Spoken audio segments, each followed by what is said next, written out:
sabi kay Liza na, yeah, we're not just a love team, pero gusto ko maging partners tayo. And in the Philippines, the only way to become a big star really is to be in a love team. Say more Hollywood. That is definitely what we're trying to do right now. Ano na nga ba ang nangyari sa karir mo, Liza Soberano? Akala ko ba sa Hollywood ka pupunta? Bakit nandyan ka ngayon sa South Korea?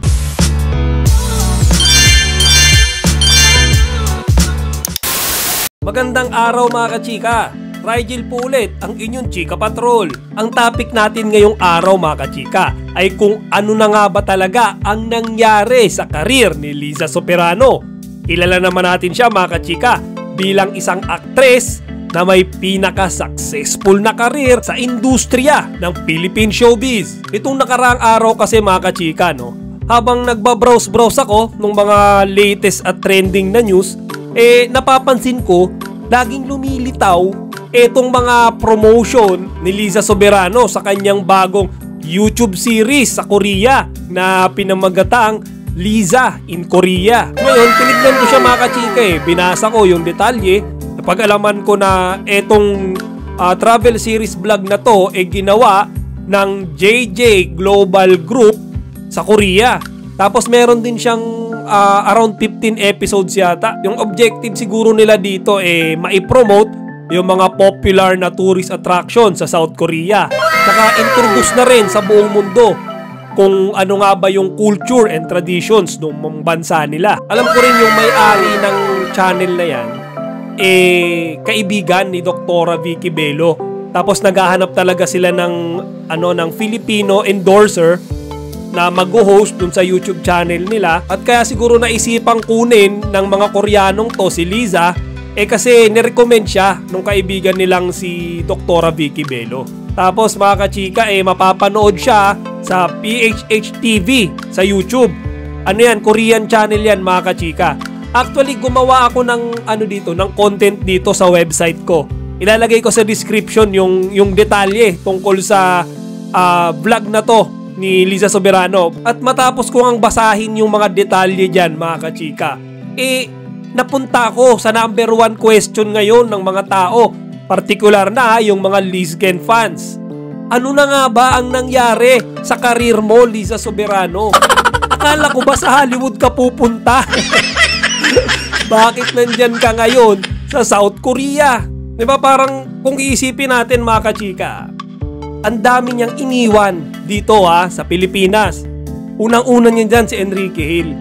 Isipin nyo na lang yung karir na meron siya with Enrique bago siya umalis dito sa showbiz industry. Isipin nyo mga kachika kung ano nga ba yung mga sinayang niyang project. Kasama na din dyan syempre yung mga taong nasaktan niya. Number 1 na rin dyan yung kanyang manager o yung kanyang handler na si OG Diaz.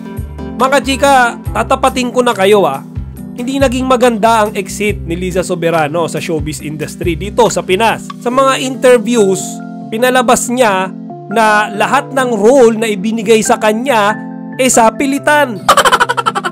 Ibig sabihin mga kachika, para sa kanya, hindi niya gusto yung mga role sa love team. Sinabi niya yan sa interview, i-google nyo, i-YouTube nyo. Sinabi niya na never niyang ginusto na sumikat from love team na setup.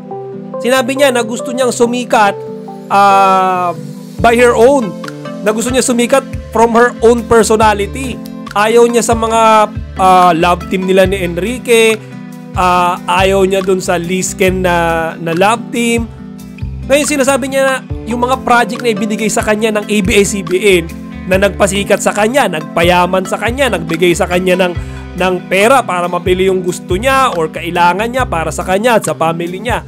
Yung mga projects na ipinila sa kanya ni OG Diaz, yung mga projects na kasama niya si Enrique, mga kachika, lahat yan sinabi niya in public na hindi niya ginusto yan. Pinilit daw siya niyan ever since. Ngayon minsan natatawa ako mga kachika Hindi masamang i-chase mo yung mga pangarap mo. Go on! I-chase mo. Chase your dreams. Umalis ka sa comfort zone mo.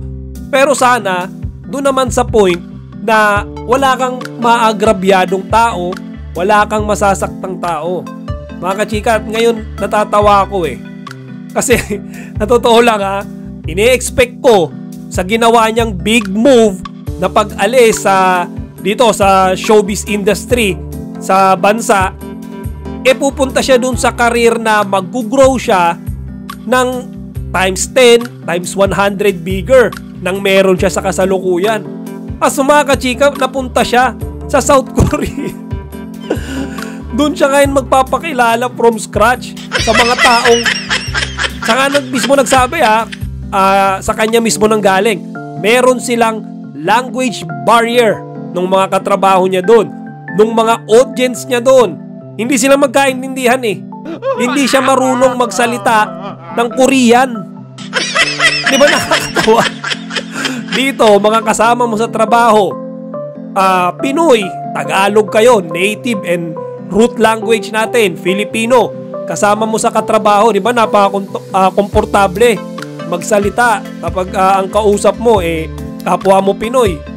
Ngayon doon mga kachika, hindi na nga English yung gamit na salita ng mga Koreano, Korean pa. Ngayon nakakatawa, mas gusto niya daw doon mga kachika. Hindi ko lang minsan maisip kung anong logic. Hindi ko naman siya ginajudge dahil yun yung dream niya eh. Kaso ang tanong ko yun ba talaga yung dream niya o dahil doon na lang siya napunta? Dahil nga yung plano niya sa Hollywood, sablay na. Di ba nga yung CEO ng Careless Entertainment, yung business partner ni James Reid, ipapadeport na pabalik sa bansa niya. Kasi nga nag-ooperate dito nang wala palang legal papers, legal permit to operate. Di ba nakakachika? Si James Reid na mismo nang galing na sa kasalukuyan talagang dumaranas ng difficulties yung kumpanya nila, nasa verge of collapse. Di ba mga kachika? Kumbaga, nandun si James Reid sa period ng struggling para mai-survive, mai-sustain yung company nila na Careless Entertainment. Ngayon, yun yung iniisip ko kay Liza. Kumbaga, syempre, idol natin siya eh. Kilala natin siya as very intelligent, very pretty na actress. Ngayon, ba't napunta siya mga kachika sa South Korea? Di ba? Anong karera nag-aantay sa kanya doon? Unang-una, hindi sila magkaintindihan. Unless mag-aaral siya ng Korean at titira siya doon kagaya nung ginawa ni Ryan Bang, di ba? Korean, pumunta sa Pinas. Ilang taon na dito si Ryan Bang? Almost 15 years. Nag-aral siya ng Filipino language. Ayan, sumikat. Hindi pa nga ganun kasikat eh.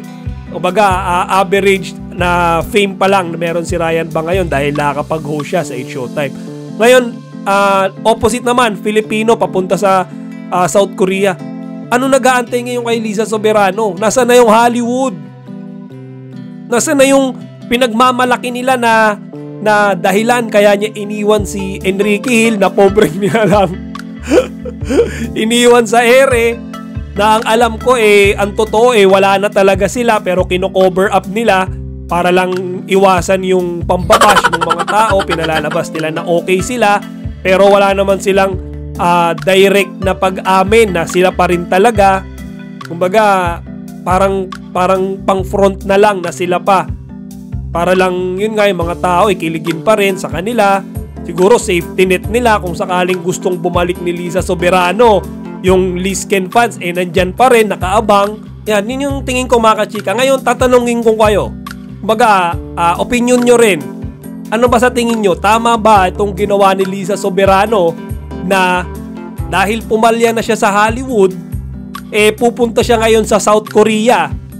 Tingin nyo worth it ba yon mga kachika? Para sa inyo, opinion nyo. Tingin nyo ba okay lang na iniwan niya lahat dito sa Pilipinas? Yung fame na meron siya, yung kasikatan na meron siya na actually kalibel niya sila Catherine at Daniel Padilla, kalibel niya yung mga sikat na actress dito sa kasalukuyan. Kalibel niya yung lahat sa dami ng projects na nakaabang sa kanya, teleserye, hawak-hawak siya as main na celebrity ng ABS-CBN.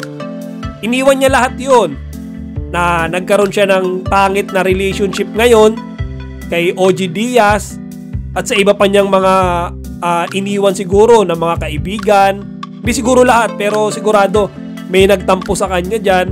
Tapos yun nga, mga ini-endorse niya na binitawan. Tingin nyo ba worth it yun, mga kachika?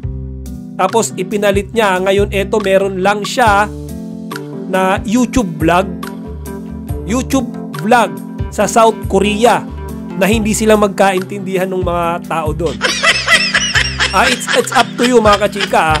Ngayon i-share nyo dito sa comment section kung tama ba yung ginawa na yan ni Liza Soberano, na pinanindigan niya, siguro may pride na pinangahawakan dyan si Liza. Pinanindigan niya na ayaw niya na talagang bumalik sa Philippine showbiz, then mas okay sa kanya na magstay na lang sa South Korea at i-pursue yan yung YouTube series vlog na ginagawa nila, yung Liza in Korea. O siya, mga kachika, hanggang dito na lang muna. Sana wag niyong kalimutang bisitahin ang ating website na chikapatrol.net. Mag-subscribe sa ating channel at maglagay ng inyong mga opinyon dito sa comment section. Chika Patrol signing out! Kachika, huwag niyong kalimutan mag-like, comment, and subscribe. Para sa iba pang mga celebrity news, i-click lamang ang mga videos na ito.